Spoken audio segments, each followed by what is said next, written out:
I'm here because, like you, I don't want to be represented by a Conservative MP in Westminster for a minute longer. I'd like to see this chaotic, cruel, corrupt government run out of power so comprehensively that they get lost in the political wilderness. And if we had PR, then maybe forever. Brexit got me active in politics, and I'm still angry about it. I'm stepping up because I want to help change the political narrative. I want to lead a movement of people that will end a century of Tory MPs here in South Devon, and to work with others to build a better, greener, fairer Britain.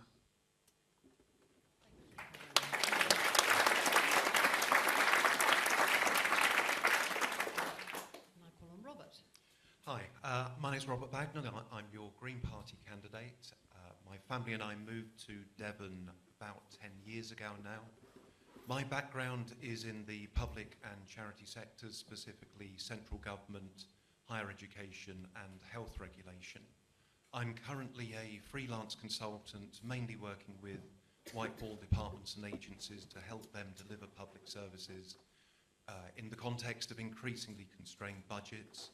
I'm also working with what I think is probably the world's oldest animal conservation charities, or amongst them, helping them as well deliver their animal conservation agenda. Outside of work, just to sort of give a bit of colour to my life, I'm also a science fiction writer, and if you have any of the best of British science fiction anthologies, I'm in over half of them.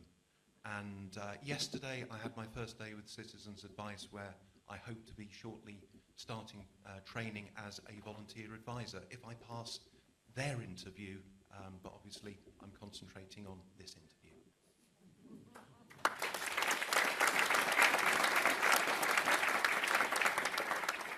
Thank you very much. Right, now we get to the meaty bit, where we are going to ask the candidates to explain why they should be your choice as the People's Champion.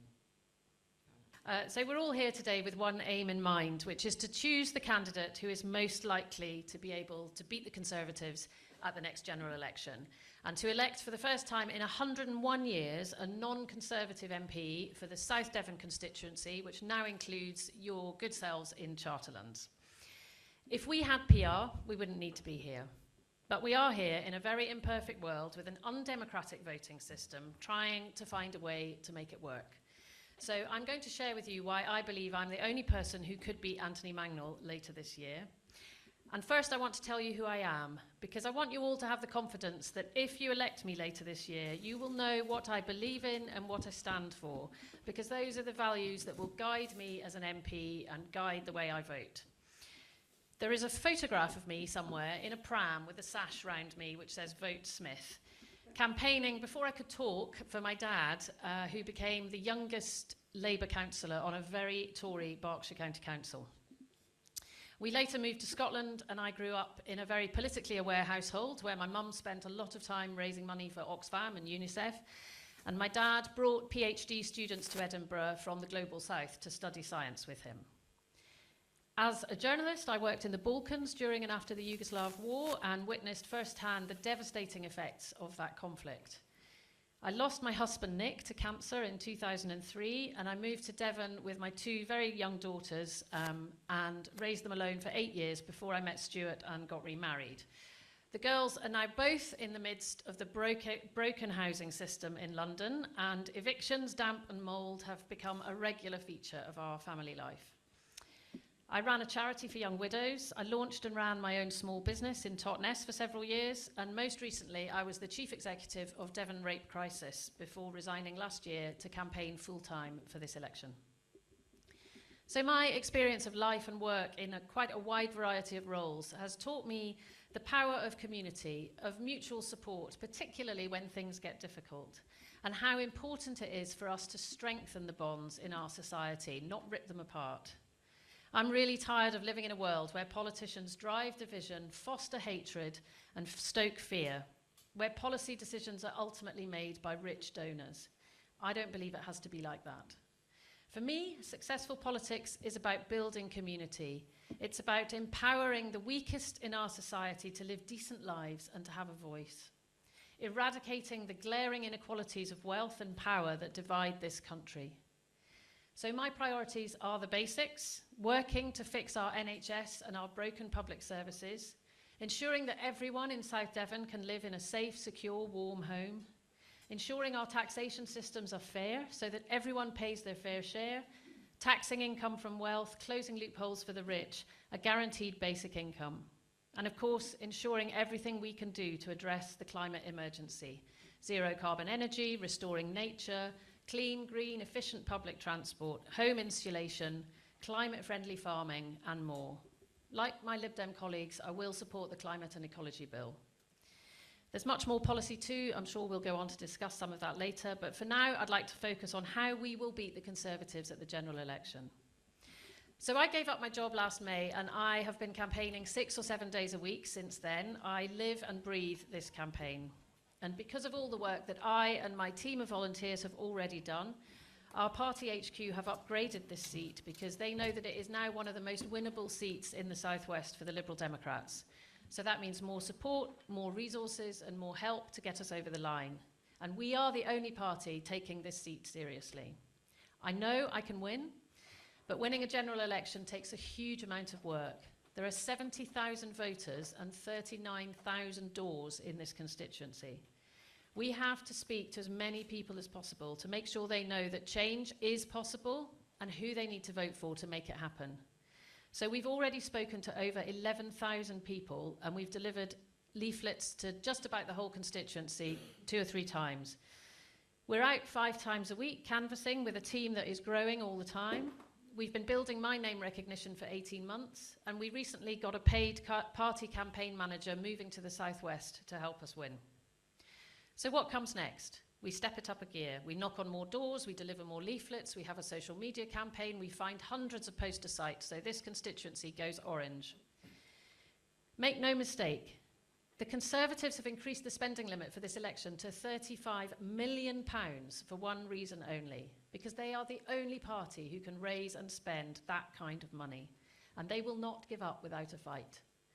This is going to be a really tough election campaign, and the only way we can counteract that is to work hard and work together to build an unstoppable movement from the ground up. I'm already doing everything I can to make it happen, and I really hope you will join me.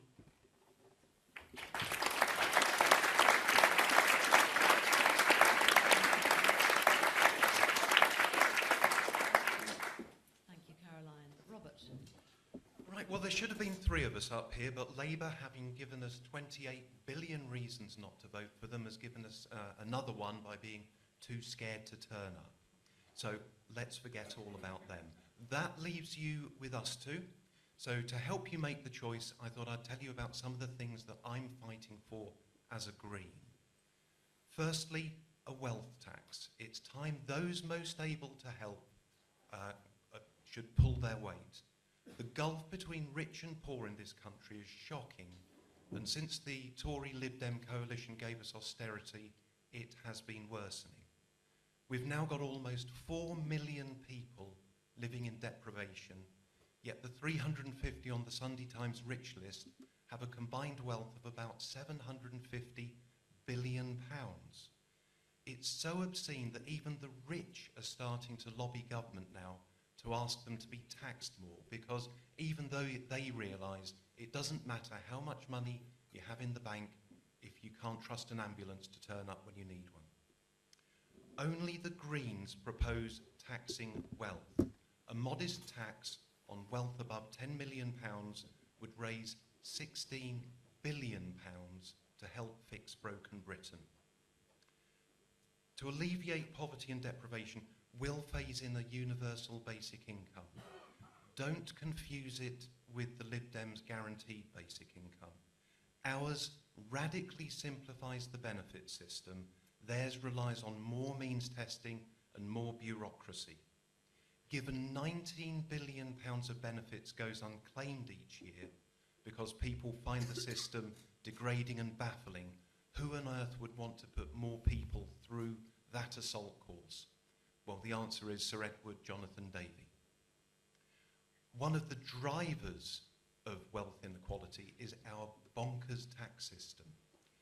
which taxes you and me going out to work far, far more than the money your money makes if you're lucky enough to have the money to start with. Yes, the Lib Dems talk about taxing it more fairly. Only the Greens will make it completely fair by taxing income from wealth and income from work the same way. That's the only fair way.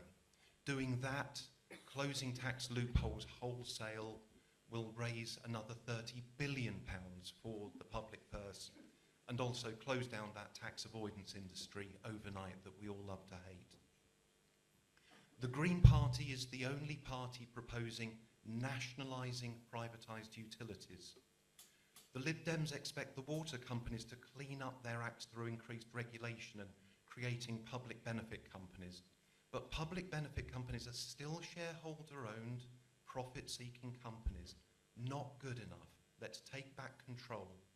Even the majority of Tory voters want to see privatised utilities back in public hands.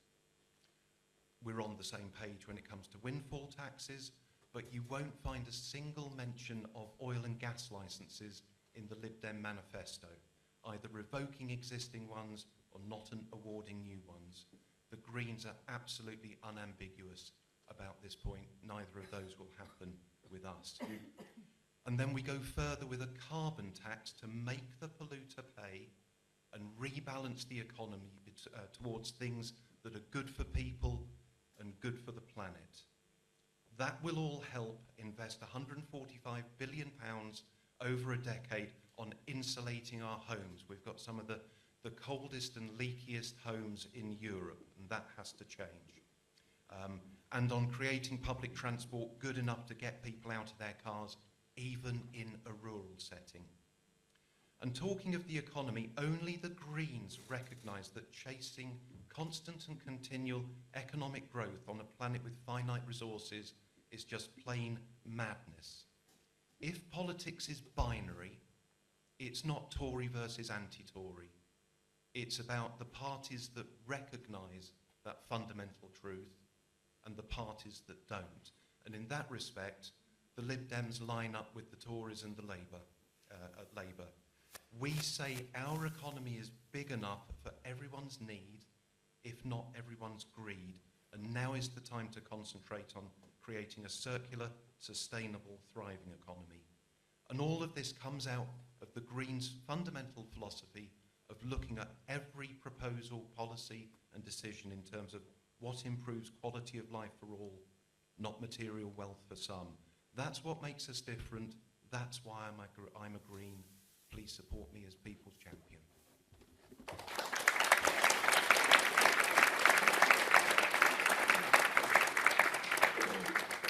Thank you very much.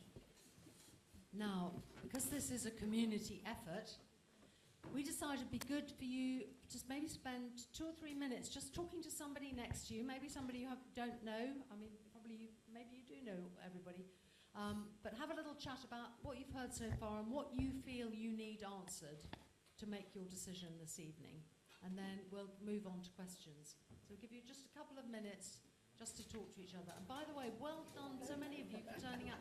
Fantastic to see a full hall. Right, this is what happens when you have a room of independent thinkers. I just wanted to explain why there are 2 of us here. And that's because Richard actually is going to be chairing Kingsbridge and South Brent, and he's doing the role I'll be doing for him that I've been doing for all the chairs, which is keeping an eye on the time. So we are being very strict about being fair to the candidates, having equal amount of time. And now that we come on to the questions, we're also going to ask you too to be very good, please, and ask good, punchy, short questions, short and to the point, if possible. And then we'll give equal time to the candidates to answer those questions.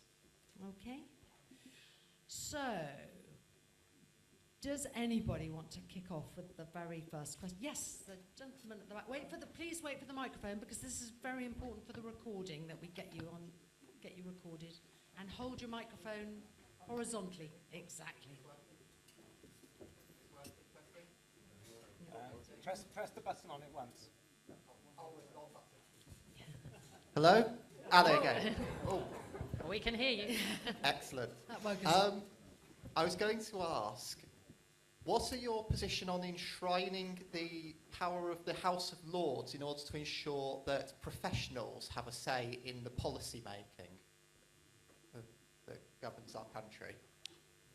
Well, I think thinking back to our 2019 manifesto, I mean, I'm sort of answering all the questions without a 2024 manifesto, of course, so going back to the 2019, the Green Party would replace the House of Lords with an elected body.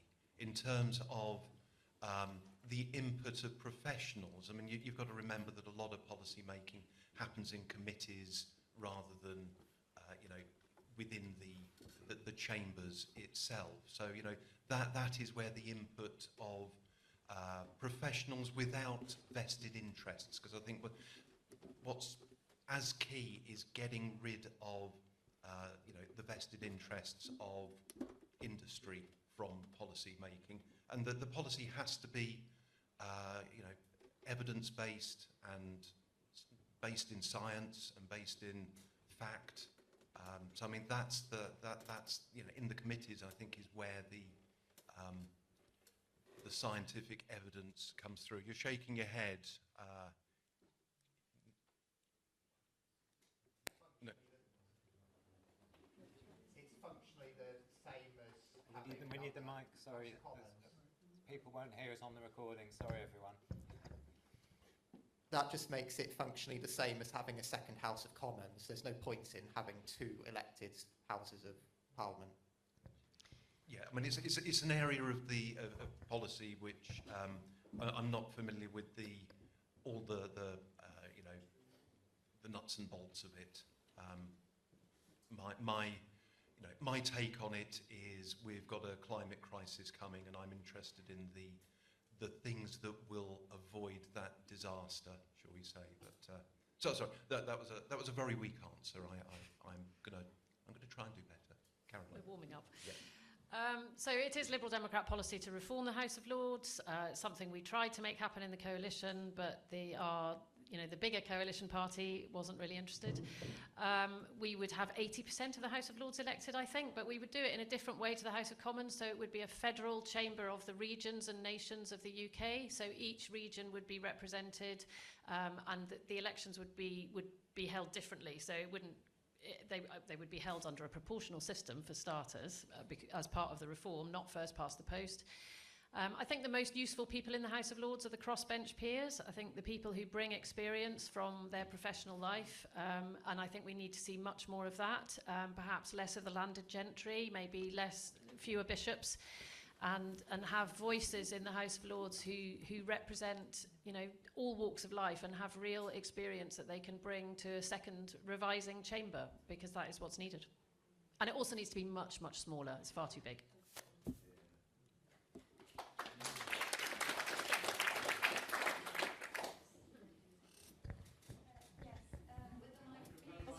Really essential that you have the mic.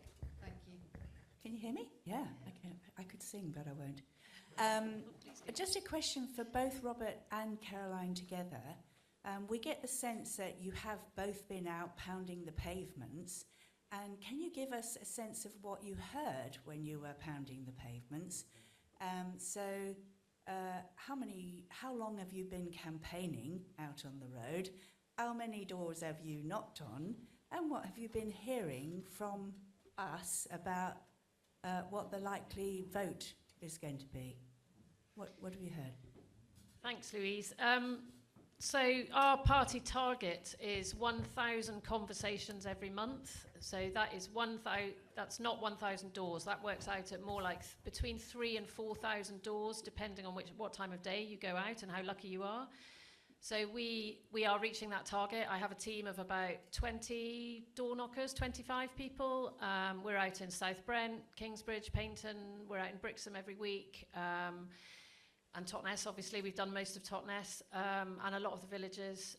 So we're doing about 250 conversations a week. I'll be really honest, when we get to 1,000, we stop, but it's usually about the 29th or 30th of the month that we reach our 1,000 conversation target. It's hard work in January and February. And what have we been hearing? Well, all sorts of different things. I mean, I would say the thing we hear most is the NHS. So people who are waiting for elective surgery like hip replacements and knee replacements, people who are waiting for diagnostic appointments, worried about how long it's going to take before they get a diagnosis. Dentistry comes up over and over and over again. People whose children can't get an NHS dentist appointment, especially in the poorer areas of the constituency. It's really important to remember that this constituency is vast, and the northeast corner is in Paignton, and the ward in Paignton is in the top 10% of most deprived areas in the country, possibly the top 3%. I can't quite remember the details. Is it top 3? Possibly, yeah. Really, really deprived area. And when you're asking families to pay £100 or £200 for their kids to have their teeth seen to, they just don't have the money. So we hear a lot about that.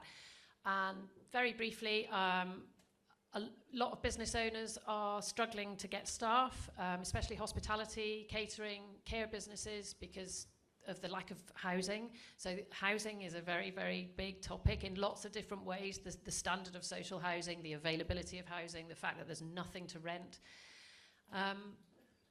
And just lastly, I'll be very brief, I do sometimes hear people talk about Brexit still, which is interesting.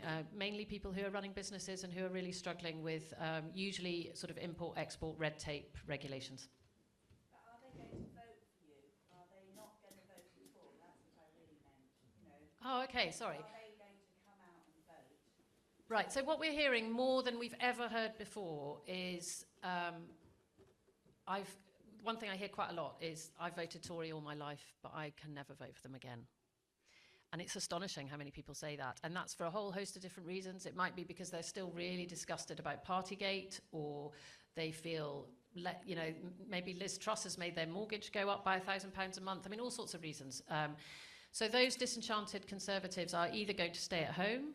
Some of them are going to go further to the right and vote for reform because they think that's the answer. And quite a lot of them say that they're going to consider voting Lib Dem for the first time. And one of the jobs we have to do in this constituency is win over the vote of disenchanted Conservatives. It's not just about gathering the vote of the left of centre voters. It's about encouraging disenchanted Conservatives to come over and vote for us. And I believe that they're much, much more likely to vote Lib Dem than Labour or Green, because it's just too much of a step for them to do that. And then the other answer we get is anyone but the Tories. And when I tell them about our campaign and that there's no Labour candidate, they just say, yeah, okay, we can see that you can win this and we'll vote for you. So that's what we're hearing. You're right. We have been knocking on doors, talking to voters. I'm not going to pretend our numbers are as high as Caroline's. We're a much smaller party. We have much lower funding. You are not going to see as many bits of paper from the Green Party through your door as you will do from the Liberal Democrats or the Conservatives. I think that's probably quite a good thing in some ways. Hopefully our message is summed up pithily on one or two bits of paper. What we're hearing on the doorstep, very much chimes obviously with Caroline. We're talking to the same people with the same kind of issues. It is very much fixing broken Britain, fixing public services generally, the NHS. Specifically, you do get niche issues, knocking on doors yesterday. They wanted to know about our policy on dogs, on an XL bullies and things, which, given that the Liberal Democrat candidate in Torbay is a family friend who is partially sighted and has a guide dog and was attacked by an XL bully, I'm not going to pretend that I don't support the ban on them, but the question wasn't about XL bullies. Probably all got XL bullies and now lost your vote. There's a variety of opinions in terms of what you're also asking about how people are voting. It is just so up for grabs. People are undecided. People used to vote Labour, Conservative, whatever, now absolutely not sure. There seems to be a vacuum.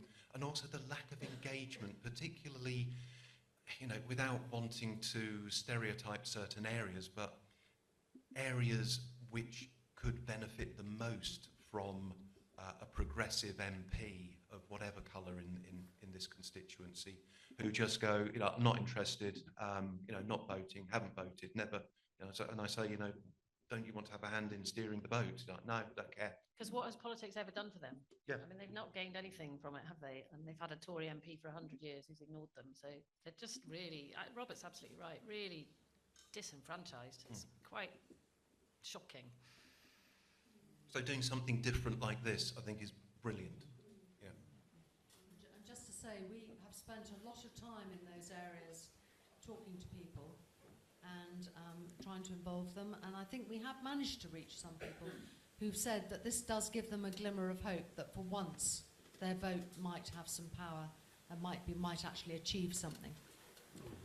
Now, we've got questions right at the back, lady with the hat on. Then I'm going to come to you, so on the edge here with your arm, with your hand up, and then I'm going to go to you.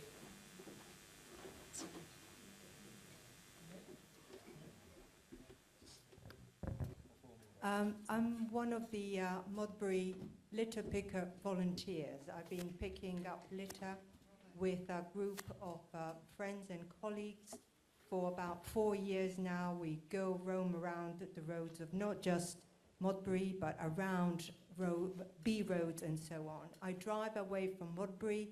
Our A38 is absolutely disgusting. All the motorways look to me as we belong to a third world country rather than the sixth most developed economy. I would like to know what the two parties present here would propose to do regarding the national litter strategy, because when I looked at it, it amounts to platitudes of 2 pages and no action.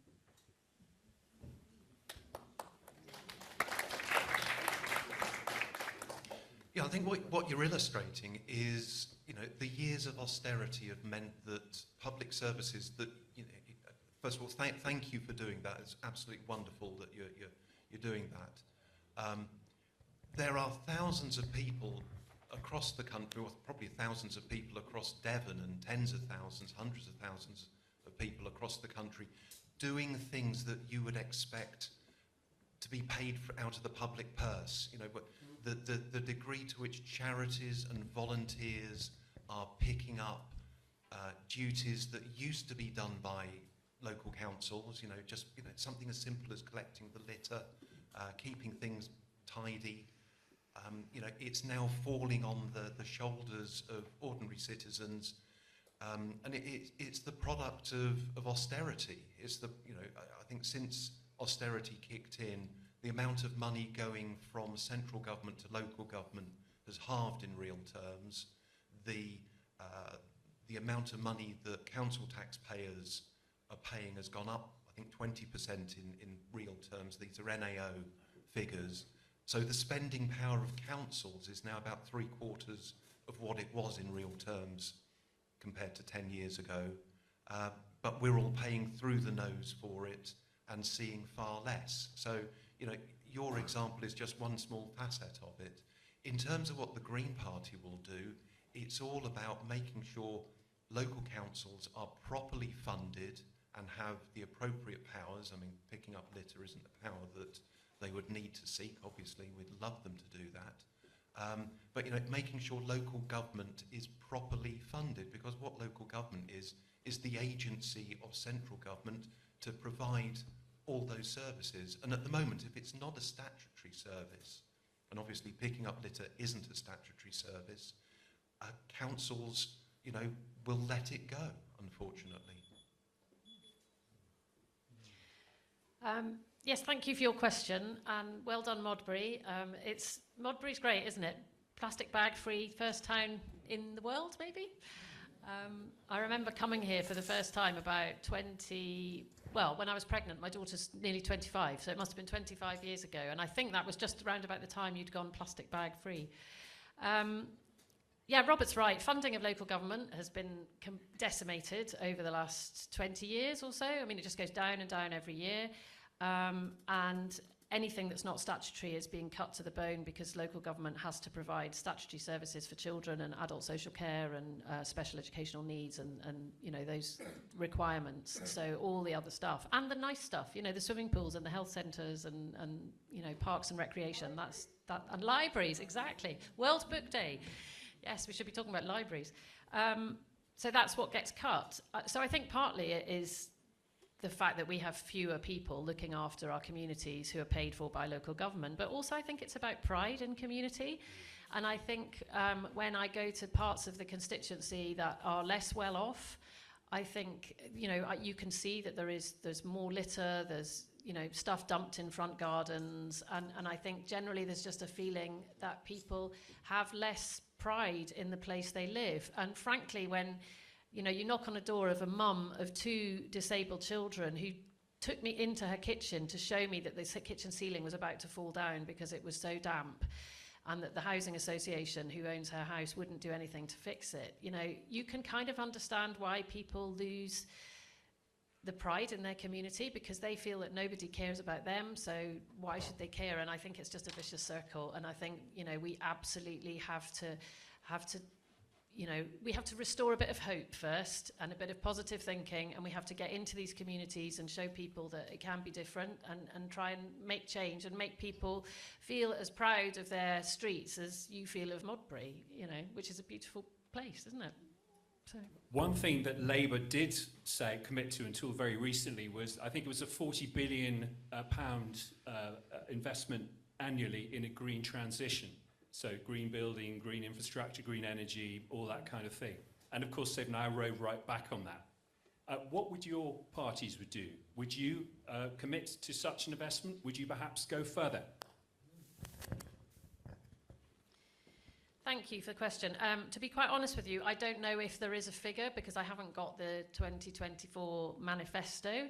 I know that the green policy goes through absolutely every area of our policy. So this is just, you know, part of a summary of our green policy, our environmental policy, which covers land, seas, waters, the economy and government, business, reducing consumption, making the planning system work, and tackling the climate emergency. So it's absolutely core to everything we believe in. When we were in coalition, we doubled offshore wind. That was a policy which Ed Davey put through, and we started the Green Investment Bank, which was shut down as soon as we left the coalition because the Tories decided that we didn't need a Green Investment Bank. So the green transition is huge for us, and investing in green tech is part of our plan for reviving the economy. And I hear what Robert says about, you know, the growth mantra and a world of finite resources constantly chasing growth. And obviously it is a model that is absolutely broken. I'm a big fan of the donut economic model.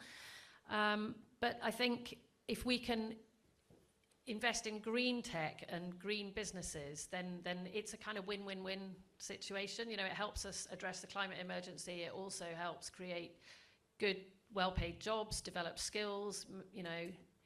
I'm not going to use the phrase, we could be a world leader. But yes, I don't know if that really answers your question. There isn't a figure as far as I'm aware, but green transition is absolutely core to everything we would want to do.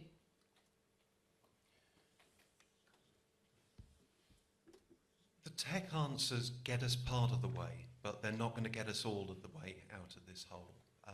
When the Green Party was founded just over 50 years ago, it was initially called People.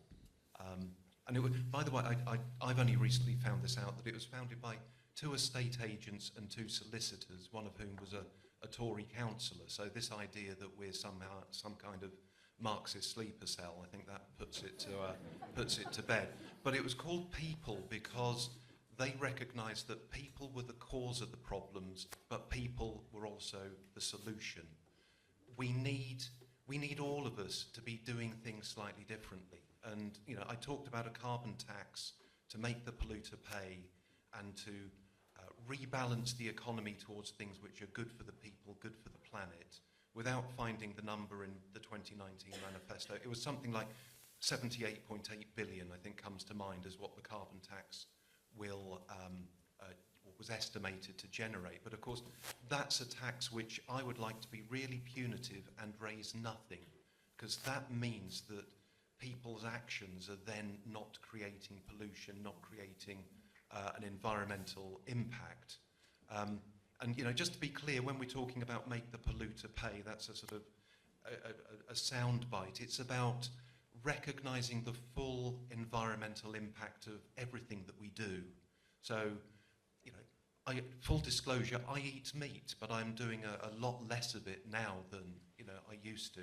And things like meat under a carbon tax will cost more because it will be recognising the full environmental impact of it.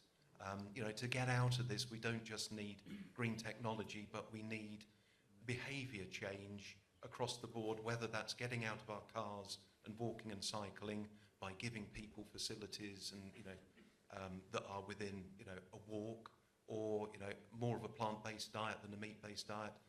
We're all in this together, and, you know, the tech alone isn't going to get us out of it. But would you commit to 40 billion? That's the question. Well, I think probably I mean, even the 2019 manifesto commits us to more, because that, you know, carbon tax, as I say, it's close to 80 billion. We're committed to 145 billion investment over 10 years to make our cold and leaky homes better insulated, because the best way to manage the cost of living is to reduce energy bills. Thank you. No, yes. Back. Yeah.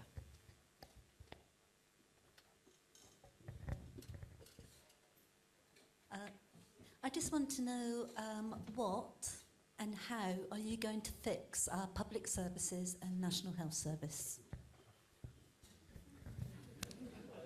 Well, yeah, I mean, yeah, exactly. I'll tell you what I wouldn't do, which is go down the route that the Chancellor's talking about and the Tory party is talking about. You can somehow get greater efficiencies out of the public sector by spending, you know, less. There are still cuts to be made. I think there is a big question over the public sector's use of private companies. You know, I've got slightly obsessed with the sort of zebra crossings, and I know zebra crossings are much smaller than the NHS, but the average cost of, you know, a zebra crossing is about £30,000 to £35,000 to put it in. Well, it's a couple of poles, a light bulb, and some paint. I reckon there must be about £32,000 going to the private contractors just to put the poles in, plug them into the mains, and put the paint on the road. So, you know, there are efficiencies to be gained in that respect by bringing services back into public hands. But I think we all recognise that what's going to fix, whether it's the NHS, you know, at scale or small matters about local services, is greater investment. So I'll go back to my, you know, the beginning of my 5 minutes earlier on. One of the things that makes me a Green, and one of the things that differentiate the Greens from other parties, is a tax on wealth. You know, we all need to be pulling our weight financially, and there are a lot of people, you know, the richest in this country seem to be able to choose their own tax rate in a way that the rest of us can't. So close those loopholes, a modest tax on wealth, even the rich are asking for it. As I said, that's £19 billion that the other parties are too timid to get hold of. So apparently you can do a lot with 19 billion these days. So the question was about how we would fix the NHS and our public services. So there's quite a lot in there, and I'll just give you a little taster of the kind of things we've said. So on dentistry, we would reform the NHS contract, which has been failing, and it's been known to be failing for over a decade. As dentistry has become more complicated and people's demands have become more sophisticated in terms of dentistry, dentists haven't been able to cover their costs with the money they've been paid per patient by the NHS, and it's just become a downward spiral, and, you know, dentists have not been able to pay their bills if they're working for the NHS, which is absolute nonsense. So if we believe in an NHS dentistry service, we have to fund it. And in terms of the NHS, part of our programme is to reform social care. so that we have a system which is sort of holistic. So the pressure on beds, for example, in hospitals is relieved because we have proper care in the community for people who shouldn't be in hospital, who need to be out of hospital being cared for either at home or in step-down beds, intermediary beds, or by carers. So we have a whole plan for the carer workforce.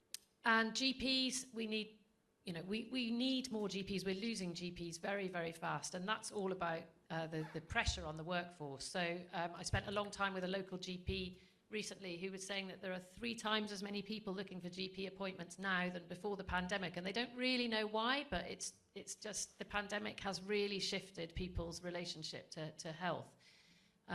So the GPs that are there are working much, much, much harder, and they're getting burnt out. So it's not just about training more all the time. I mean, the government talks a lot about training and recruiting, and obviously that is part of our plan, but we are very much in the mindset that we need to retain the people we've got in the workforce, the people who've got the experience, the people who know what they're doing. If you lose a midwife with 20 years experience and you get a newly qualified student midwife on the ward, it's a very different thing.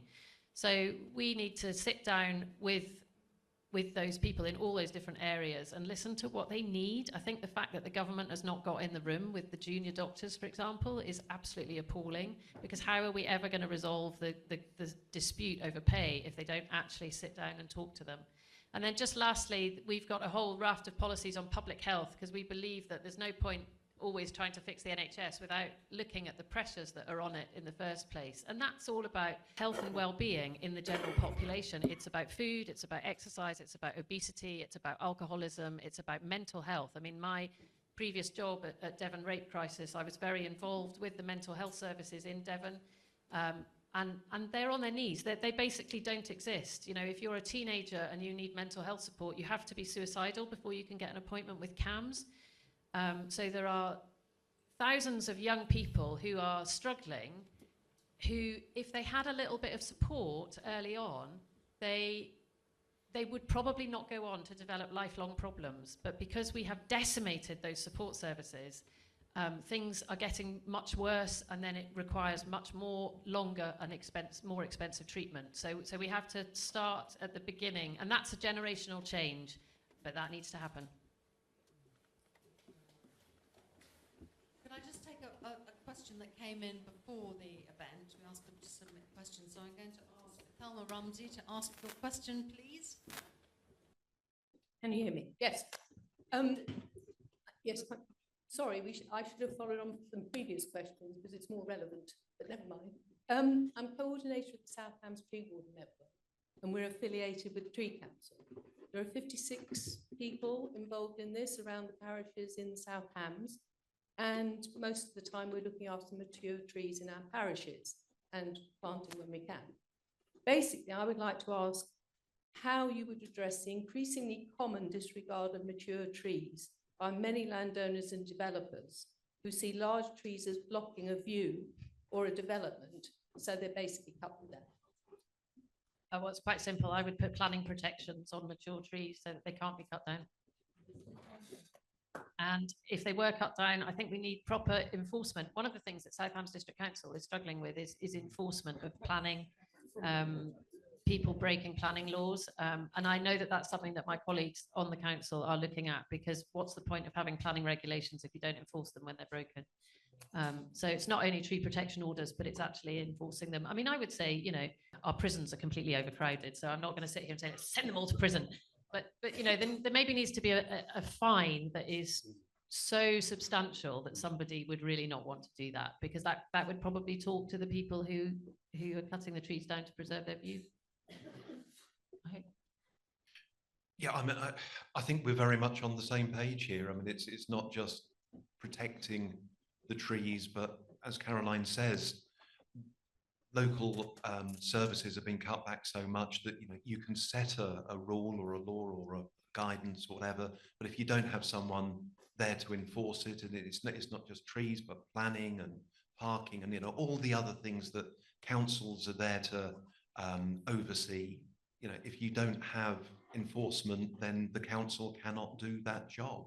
So it all comes back to lack of money from central government and central government. Apparently there is a phrase within the Conservative Party, I don't know whether this is official or unofficial, but delegate the axe, which is, no pun intended when we're talking about cutting down trees, but, they're now looking to local government to almost carry out the cutting of public services rather than fighting against it, but, to instruct local government to cut back on anything that can be cut back on. So, that's, it comes back to the previous question about lack of money from central government and expecting all of us to pick up the tab and start fulfilling roles that local government used to deliver.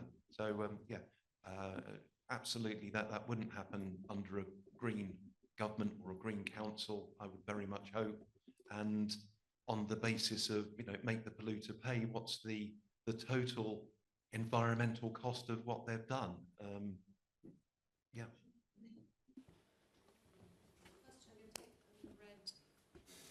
Gilet,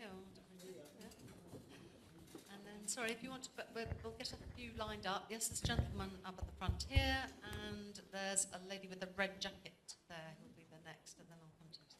Hi, it's a coalition question. The most likely, or certainly extremely plausible, outcome of our forthcoming election is that we'll have a Labour Party that hasn't quite got a majority and will have to go into coalition with presumably either the Green Party or the Lib Dems. The Lib Dems, actually, I don't diss them as much as a lot of people do for 2010 to 15, but they really didn't do what they could have done to keep the Tories in check. What are the two parties' attitudes as to what would happen if they were called upon to go into coalition with a much larger Labour Party?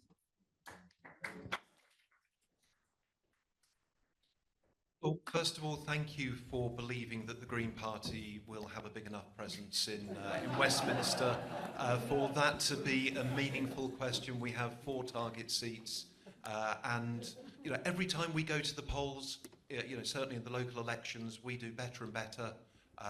You ask people which party they would vote for if any party could win, and twice as many people say Green than Liberal Democrat, for example. So, we are coming. We double our number of councillors every time. So, I firmly believe there will be at least 4 Green MPs in Westminster come later on this year or early next. In terms of whether we would go into coalition, that's above my pay grade.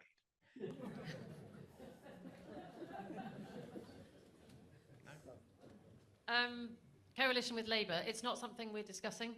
We are in the job of trying to get as many Liberal Democrat MPs elected as possible. We are in second place to the Conservatives in 82 seats in the country. Not all 82 are target seats, but I have to say the expectation list is probably getting a bit longer. The longer Rishi Sunak holds on, the easier it looks as if it'll be to beat, Conservative MPs, particularly in the south of England and the southwest. So, I think you might be right. I think the Labour majority might be a lot smaller than some of the predictions. I think it's all to play for. I don't know. It's above my pay grade as well. I would never be party to any of those discussions. I think it's fair to say that we got our fingers very badly burned in the coalition. It's always the case everywhere in Europe that the junior coalition partner is the one that comes off worst. I think we underestimated the effects of the coalition on us as a political party, and I wasn't a member of the party when it happened. I'd just get my cards on the table. I personally think it's unlikely that we would go into a coalition again with certainly not with the Tories. Let me just say that straight. We are not going to go into coalition with the Tories under any circumstances whatsoever. But a coalition with Labour is not being talked about. And frankly, Labour are not talking about it because Labour are pretty sure that they're going to be a majority government.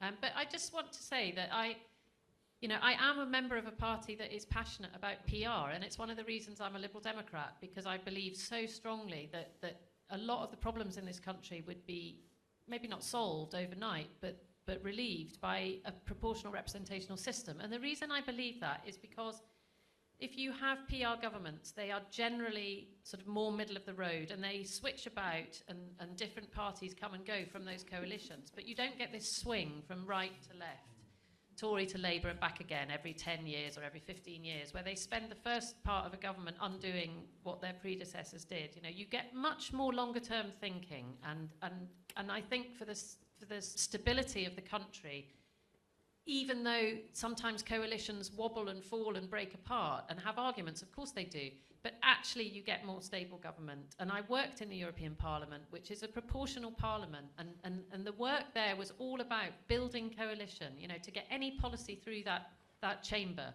we had to build coalition around the things we wanted to make happen. So we had to work with the Greens, we had to work with Labour, we had to work with the centre-right party, and we had to find 50% of the votes in the House to get anything through. And that's the point about that, is that you are finding common ground. You're spending all your time finding common ground with other people, rather than trying to prove what divides you. I mean, all this stuff about what divides the Greens and the Lib Dems, you know, it's nuance. What we're here to do is to beat the Conservatives, because we need to get them out of office. And, you know, we need to get away from this politics where we're constantly trying to create this division. We need to look at the common ground. You know, there's so many values that we all share, and that's what we're trying to achieve, and that's what we're trying to do. So I don't necessarily think of coalition as a dirty word in the way that quite a lot of other people do, because I believe in PR.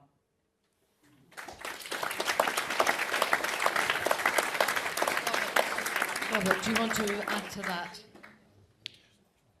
I mean, in terms of PR, we're very much on the same page. I mean, there are various PR models. The Green Party is open to a number of different models, but yes, we absolutely demand proportional representation. Would you go into a coalition with the Liberal Democrats? Again, it's not something we're talking about. It's not something you're talking about. Whilst we've got first past the post, we're trying to get to the post first. But I mean, if I inadvertently find myself as leader of the Greens, which is highly unlikely, then maybe we can talk again.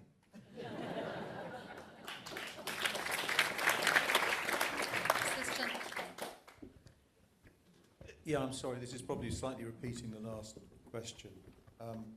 In 2010, I voted tactically. There was a 2/3 progressive vote, or vote for what's supposed to be progressive parties in the country at that time.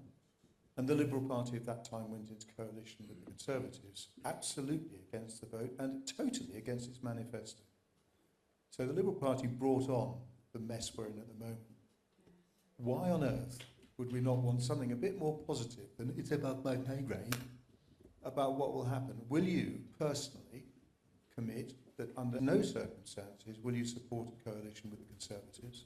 Yeah, absolutely. Oh, yeah. I've already said that. Under no circumstances? Under no circumstances. If Okay. I got elected as a Liberal Democrat MP and my party said, oh, we've changed our mind, you know, we've spent the last 5 years talking about getting rid of the Conservatives, but now we're going to get into Well, with bed all with them. respect, they spent the last I 10 years before 2010 talking about getting rid of the down. Conservatives.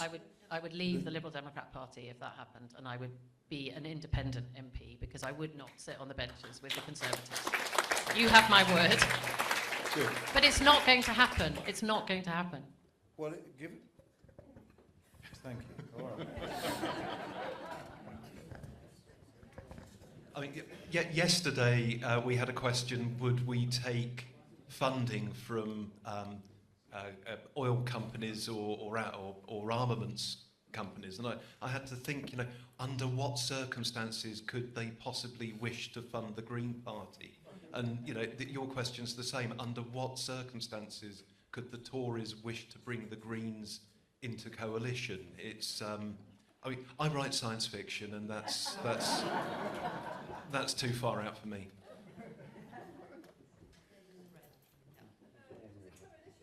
Oh, okay. Well, we picked that one off. That's great. This gentleman here with the scarf was next. Thank you. A lot of what I was going to ask has been said, but I thought the main reason we were here tonight was to talk about tactical voting, because despite, you know, the fact we've got the most rotten government and I'm well in my 80s, and it's the worst government that I can ever remember, but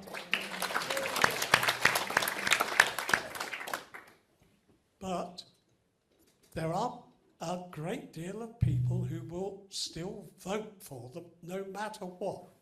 They'll come out of the woodwork at the end of the day. The only way we can beat them, because we ain't got PR and we're not going to get it while we have two major parties who it's not in their interest to have PR. So the only way we can do this is by tactical voting. And I have to say, I'm a Lib Dem. I've been a Lib Dem county councillor and district councillor. But I can tell you, I was extremely disappointed with my party when we decided to fight like hell to try to get, Nadine Dorris' seat. And do you know, the Conservatives almost got back in and would have done if Reform hadn't taken a fair few of their votes. So we need to think seriously, everybody, in this seat. I'm sorry to say to the Greens, but history is that the Liberal Democrats have always been the second party here, and they really are the only party who can, in my opinion, take this seat. So your question would be? The question is, sorry, are you suggesting or are you recommending that people vote tactically? Well, I think part of that question is for you, you know, but I mean... I think it is, and I think there are a couple of important points to make here. I think you're absolutely right that we shouldn't be at all blasé about the Tory vote. It looks like they're set for a wipeout, but as the election gets closer, things change. Their poll ratings start to improve, God knows how, but they do. So the first thing we've got to do is to mobilise as many people to be registered to vote, to be ready with their ID. That means young people. We've got to get young people out voting as well. I've got a question about that. And we've also got, in this constituency, the biggest cohort of people after those who, for whatever reason, voted Tory last time, is those people who are registered to vote but didn't bother to vote because they couldn't see the point.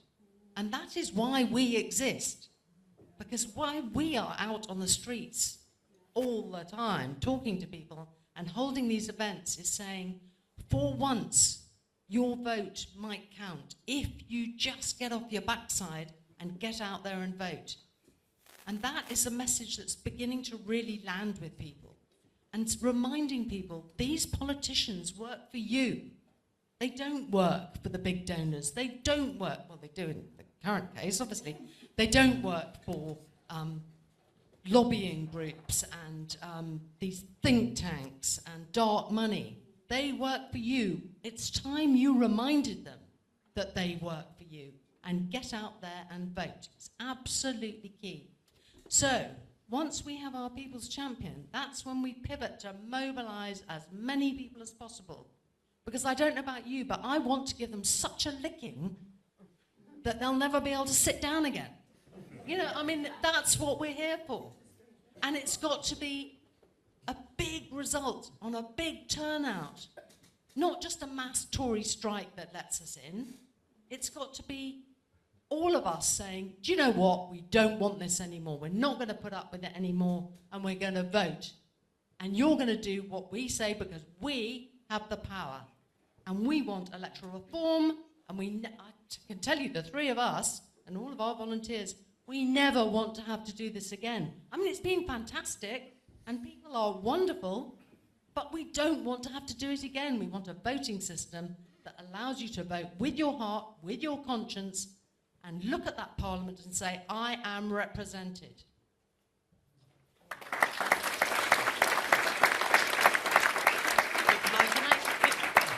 One of the things I'd just like to add something to that is that people in the room who are maybe Green Party members, or your heart is saying you want to vote Green. I think it's what the gentleman at the front has said. I think it's really obvious that we are the challengers to the Conservatives here. We have been within 1,000 votes of winning this seat in 1997, and lots of people are comparing this election to the 97 election. That's the kind of change we're expecting to see.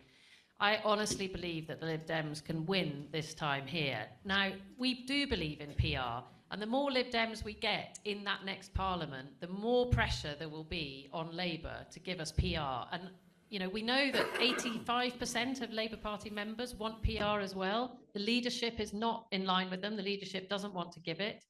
But if they get a very small majority and have a sticky Parliament, then, there is a chance that they might think seriously about PR. If they get in with a majority of 100 or 150, they're just going to do what Blair did in 97 and say, well, why bother? Because, we can win with a smashing great majority and we don't need PR. But, if it's a small win, then there will be a lot of people in that house pushing for PR, and a lot of Labour MPs want it as well. And we do believe that the Conservatives will never get back in with a majority government if we change the voting system.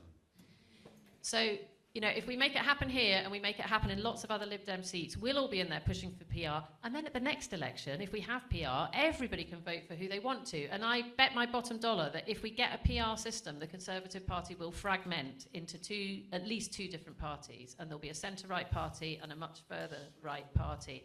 And that will, and maybe the Labour Party will split as well. And that will really change British politics. Yeah, can I add to that?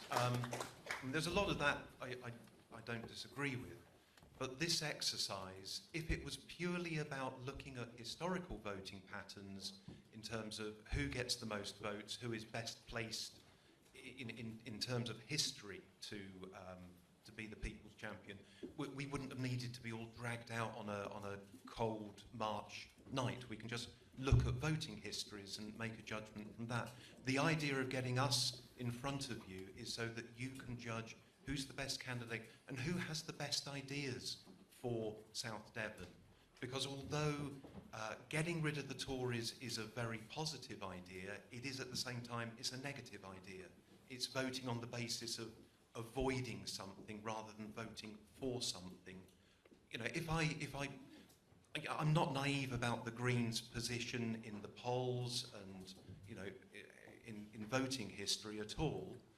But I left the Liberal Democrats because I was appalled at some of their tax proposals in 2019 and looked, in the round at the offerings from the parties, and the one that chimed with me that, I could put my sort of heart and soul into was the Greens, because given the existential crisis, the Greens seem to be the only party that has a plan fit for purpose in 2024, given what we're facing. And that's what I'm putting before you. So, it's not just a case of who's best placed to win in a historical, statistical sense. It's which party has the best proposals to get us out the hole we're in. No, it's about which party is most likely to be able to beat the Conservatives in this constituency at the next general election. It's not about an esoteric debate about our ideas. It's about who can beat Anthony Mangnall at the next election. Right, we're now in the last 10 minutes or so. In fact, I'm going to allow 10 minutes because we started a little bit late. So I just want to take some questions right from the rear. We've got 3 in a row down there, so we might as well have them. Thank you. Yeah, good evening. Can you, both of you, give me your undertakings?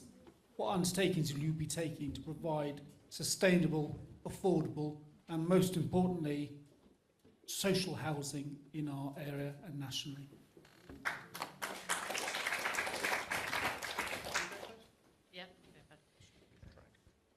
Housing, yes, probably the biggest issue we are facing in this constituency and having an impact on so many other things. You know, businesses being able to operate and the care sector, teachers, schools can't get teachers because they can't afford to live here. The hospitals struggling for nursing staff because they can't afford accommodation. You know, so it goes on. We all know the problems. So we've got there's lots of policy. It's a huge problem and it's going to take a long time to untangle. We do have a commitment to build more than 150,000 social homes a year across the UK.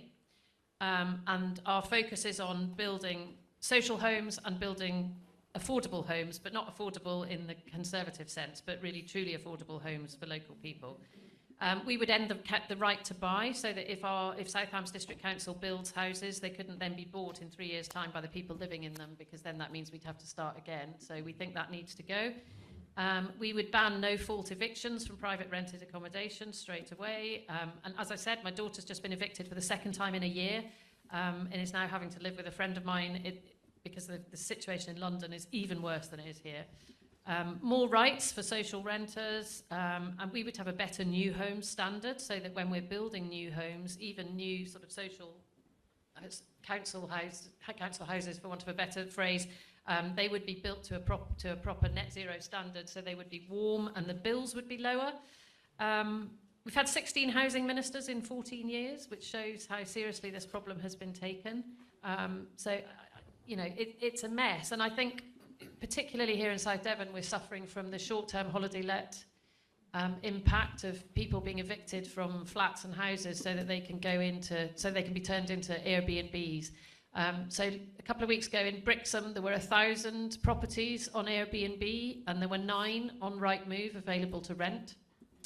So, I mean, that just shows how out of balance the whole thing is. And the Chancellor made a tiny little tweak around the taxation system yesterday in his budget, but nothing like what is needed to resolve the problem. So we spend £2.6 million a year in South Hams giving small business rate relief to people who are renting out their houses as holiday homes. So we need a change in the taxation system. Sorry, just quickly. We need a massive change in the taxation system so that being a good landlord for residential let is rewarded. So you keep your home warm and dry and secure, and you do the repairs that are necessary, and you give your tenants a long-term lease, and you let them live there in peace and security. You get a massive tax break, rather than, you know, just trying to make a quick buck out of people on holiday. And I think we need that kind of. I think that's the only way of changing the mindset of landlords, so that they're prepared to support the private rented sector, which we absolutely need in this country. Yeah, again, there's a great deal of overlap between what the Liberal Democrats propose and what the Greens propose, so ending right to buy, greater rent controls for councils, councils having, you know, rent controls over the private rented sector. We've got I hesitate to say house building target, you know, very much the same, sort of 150,000 a year nationally, but you know, with a much greater focus of bringing back vacant properties, bringing back derelict properties, rather than, you know, digging up greenfield sites and putting little brick boxes everywhere. There are about 350 properties empty or have been empty for over a year in South Hams. The level of homelessness in South Hams is very low, but it is rising. It's more than doubled in the last year. You know, we're talking sort of double figures, you know, up from 12 to 27. So that's number of families, which is 27 families too many homeless in South Hams. But what worries me is there are many, many more families on the brink of homelessness, you know, struggling with the rent, struggling with the bills, and about to be sort of pushed out.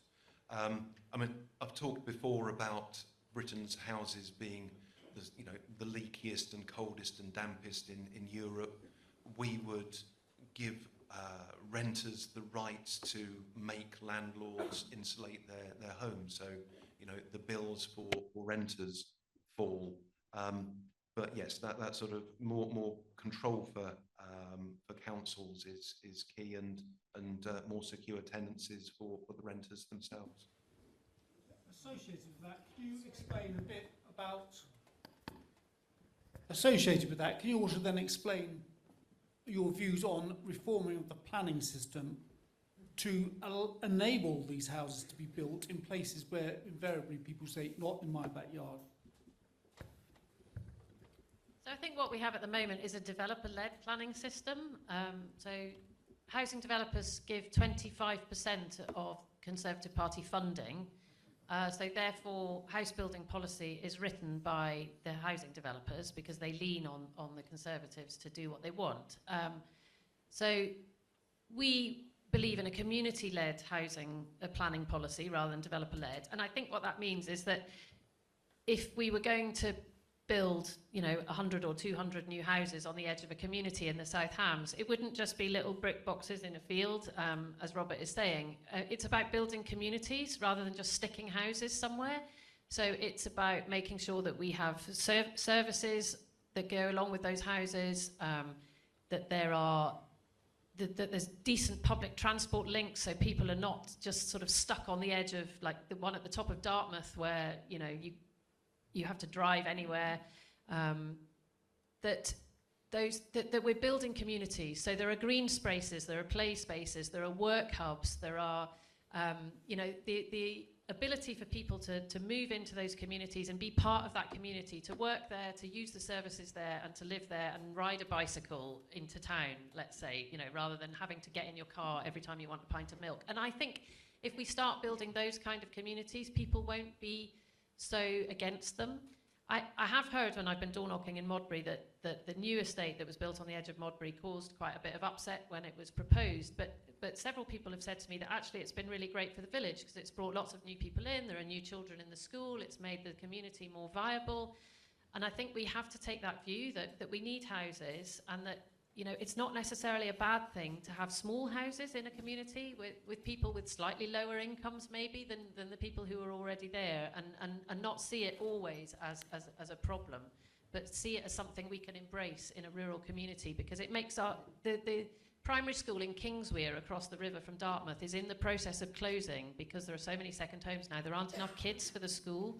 I think that's an absolute tragedy. So we need to keep these communities vibrant and living, and that's why we need houses that local people can afford rather than second homeowners. Thank you. Yeah, I mean, from a green perspective, we fully embrace that idea of local planning and it being development happening for being planned locally for the local population. In addition to that, I'll add a couple of things. The Greens propose a land value tax, which will really hit developers' land banking. This idea of a developer-led system, and I completely agree with Caroline. Our housing and planning policy is led by developers. One of the things they do, it's not just a case of building the kind of houses in the places that produce the best profit. It's a case of when they get built. So as you're probably fully aware, developers will buy plots of land and then bank them. We will look to tax that land to, get it used as quickly as possible and as appropriately as possible. And the idea of a carbon tax, again, it's one of these things that runs through all our policies.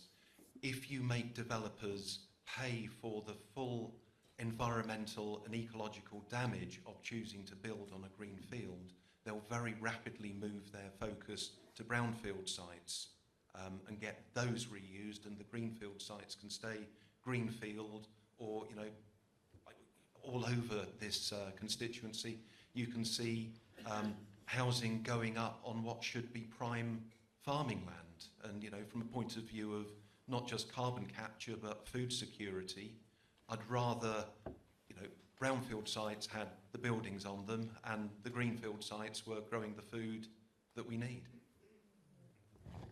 Right, I'm really sorry. You've been great, asked lots of great questions. We've really got one last question, and I did say the three at the back, so whoever that third person was it you? Thank you.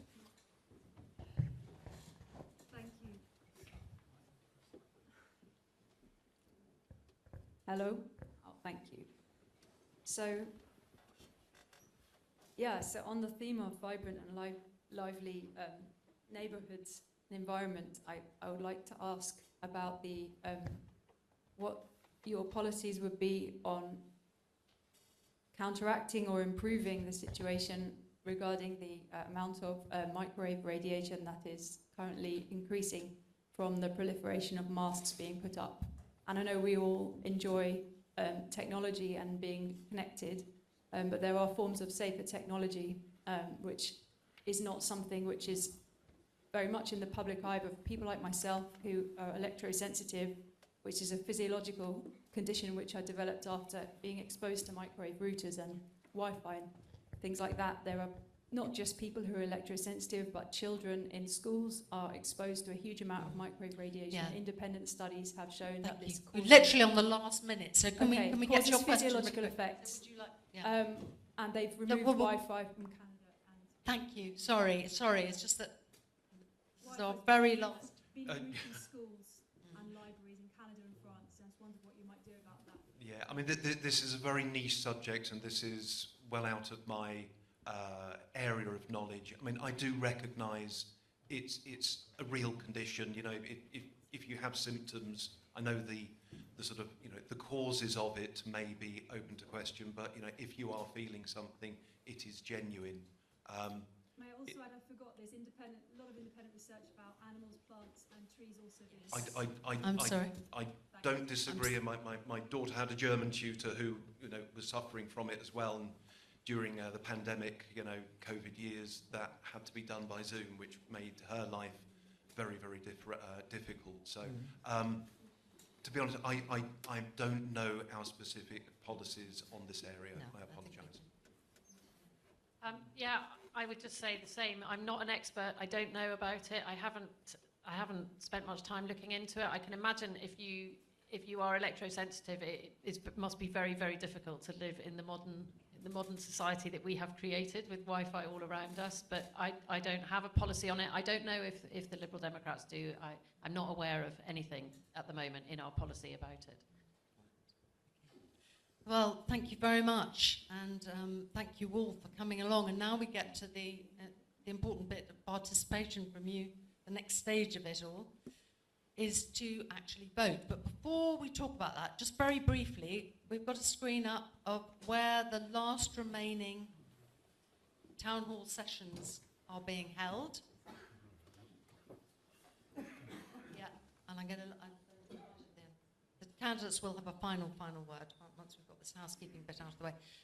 If you've enjoyed this session and feel that more people would like to be part of this and have missed out on today or Paynton or Totnes, there are still tickets available. Kingsbridge is sold out. Dartmouth's got some places. South Brent's sold out. Brixham has got some places. And Brixham is the final one where we'll be doing the count. So that, if you know anybody who missed out tonight and would like to be involved, please urge them to go and book a ticket before they all sell out. Brilliant.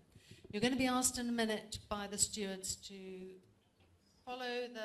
go down the side aisle and pick up a voting slip and rank the candidates. You don't have to vote for everybody, but we please ask, don't put a cross or a tick. Put 1 for your first choice, 2 for your second choice. Labour are on the ballot paper. And before we go to vote, I would like to ask the candidates just to make one last pitch to you, yes, for the role of being your people's champion. Okay. So I'd just like to say thank you all very much for joining in this exercise and this really exciting project to try and find a way around a very broken voting system. We've heard a lot about policy tonight, about what we think about various different aspects of policy. Some of it we're very aligned with each other. Some of it there are wider differences. The important thing for me is that in this constituency we don't return a Conservative MP to Westminster at the next election. We've had enough. We need change. The Conservatives do not deserve to be in office for a moment longer. And I would include with that Anthony Mangnall, who is the MP who represents the constituency that you now live in. He is a very different character to Gary Streeter. He's a right-wing Brexiteer who was parachuted into this place to stand against Sarah Wollaston in the Boris Johnson election of 2019. As far as we know, he has no serious connection with the constituency. He has an aunt who lives here. So I'm asking you to back the Liberal Democrats, because I know that we can win this election. We are taking it seriously. We are campaigning every day. We have growing teams right across the constituency. We are doing the work, and we know that we can get over the line. Our party believes that I can win, and if elected to be your MP, then I will represent all the interests of the people who've sent me to Westminster, regardless of the nuance of whether you are red, green or yellow. I urge you to get behind the Liberal Democrats and let's change 100 years of history here in South Devon.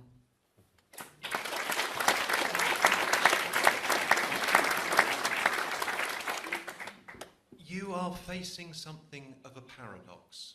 In order to decide for whom to vote tactically, it is really important today, this evening, that you don't vote tactically. It's really important that you cast your vote according to what you think here and now, not what you think other people are thinking, and not according to how voting has gone in the past. So if you agree with my views about looking at every policy and decision and proposal through the lens of what improves quality of life for all rather than material wealth for some, then please consider putting me as number one on your voting slip. If when the votes are counted that you and I turn out to be in the minority, so be it. I'll respect your decision to not vote Green at the next election. But we're a party that relies on the energy and enthusiasm of members. So maybe either before this election or after, have a look at the Greens, maybe come and join the Greens, come and talk to us, get involved in what we're campaigning for. Because at every election, the Greens do better and better. We are the future. So please consider taking part.